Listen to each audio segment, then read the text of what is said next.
آج کے اس جائزے میں ہم تاریخ کے ایک بہت ہی زبردست واقعے پر بات کرنے والے ہیں، غزوہ ذو امر، جسے غزوہ غطفان بھی کہا جاتا ہے۔ یہ اسلامی تاریخ کی ان شروعاتی مہمات میں سے ایک ہے جہاں حکمت عملی، بہادری اور اخلاق کا ایک ایسا امتزاج ملتا ہے جو واقعی لاجواب ہے۔ تو بنا کسی تاخیر کے سیدھے اپنے موضوع کی طرف چلتے ہیں اور دیکھتے ہیں کہ تاریخ کے ان اوراق میں کیا چھپا ہے۔ اب ذرا ایک لمحے کے لیے سوچیں، ایک بہت بڑی جنگ، اور وہ بھی بغیر لڑے، کیسے جیتی جا سکتی ہے نا حیران کی بات؟ عموماً جب ہم جنگ کا نام سنتے ہیں تو ذہن میں سیدھا خون خرابہ اور تصادم ہی آتا ہے، لیکن آج ہم جس زبردست حکمت عملی کا جائزہ لے رہے ہیں اس کی سب سے خاص بات یہی ہے کہ کیسے ایک زبردست پیش قدمی نے دشمن کے تمام ارادوں کو بغیر کسی خون خرابے کے خاک میں ملا دیا۔ یہ واقعی اس مہم کو تاریخ میں ایک بہت ہی منفرد مقام دلاتا ہے۔ تو چلیے سب سے پہلے اس کا تھوڑا سا بیک گراؤنڈ دیکھ لیتے ہیں۔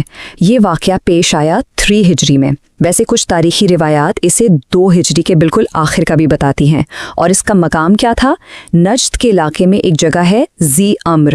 اب یہاں یہ جاننا بہت ضروری ہے کہ یہ پورا علاقہ اس وقت قبیلہ غطفان کا گڑھ تھا، اور یہ جغرافیائی پس منظر اس لیے بھی اہم ہے کیونکہ اس سے ہمیں اندازہ ہوتا ہے کہ مسلمان دراصل ایک ایسے علاقے کی طرف جا رہے تھے جو پوری طرح دشمن کے کنٹرول میں تھا۔ اچھا، اب اس وقت کی صورتحال کو ذرا تصور کریں۔ یہاں ہمارے سامنے 2 بالکل مختلف پہلو ہیں۔ ایک طرف مدینہ میں یہ خبر پہنچتی ہے کہ قبیلہ غطفان، خاص طور پر ان کی 2 شاخیں بنو محارب اور بنو ثعلبہ، مسلمانوں پر حملے کی زبردست تیاریاں کر رہے ہیں۔ خطرہ بالکل سر پر تھا، لیکن دوسری طرف کیا ہوتا ہے؟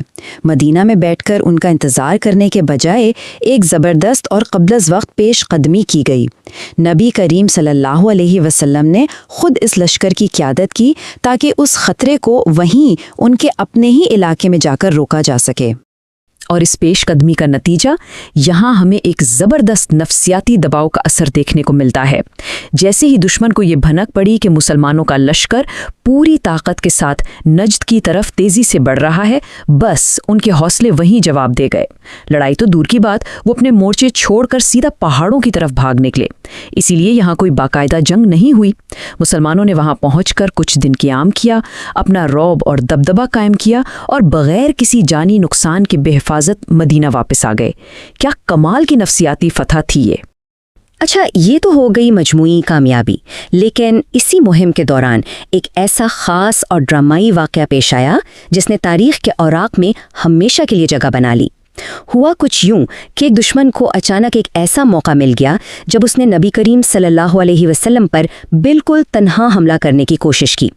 ذرا اس سنسنی خیز منظر کو اپنے ذہن میں لائیں۔ ایک جنگی مہم چل رہی ہے، خیموں سے دور تنہائی ہے، اور اچانک ایک شخص غات لگا کر حملہ آور ہو جاتا ہے۔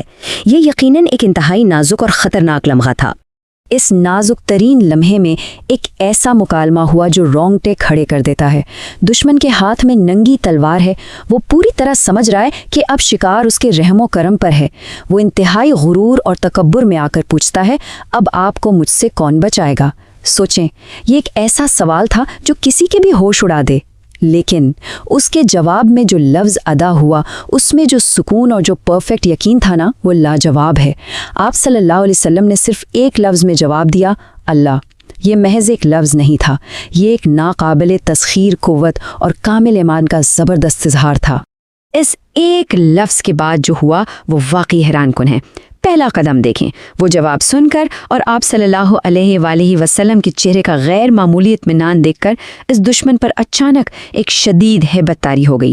اس کا سارا غرور جیسے ہوا ہو گیا۔ پھر دوسرا قدم، خوف کے مارے اس کے ہاتھ کانپنے لگے، اور وہ تلوار جو ابھی ایک جان لیوا خطرہ بنی ہوئی تھی، بے بسی سے اس کے ہاتھ سے نیچے گر گئی۔ اور اب تیسرا قدم، جو میرے خیال میں اخلاقی برتری کی سب سے شاندار مثال ہے، اس دشمن کو مکمل طور پر معاف کر دیا گیا۔ طاقت ہونے کے باوجود اور جان لینے کی کوشش کرنے والے کو اپنے قابو میں پا کر بھی کوئی بدلہ نہیں لیا۔ یہ ہوتی ہے ایک سچی اخلاقی فتح۔ تو اگر ہم اس پوری مہم کے حتمی نتائج پر نظر ڈالیں تو یہ کامیابی ہر لحاظ سے مکمل نظر آتی ہے۔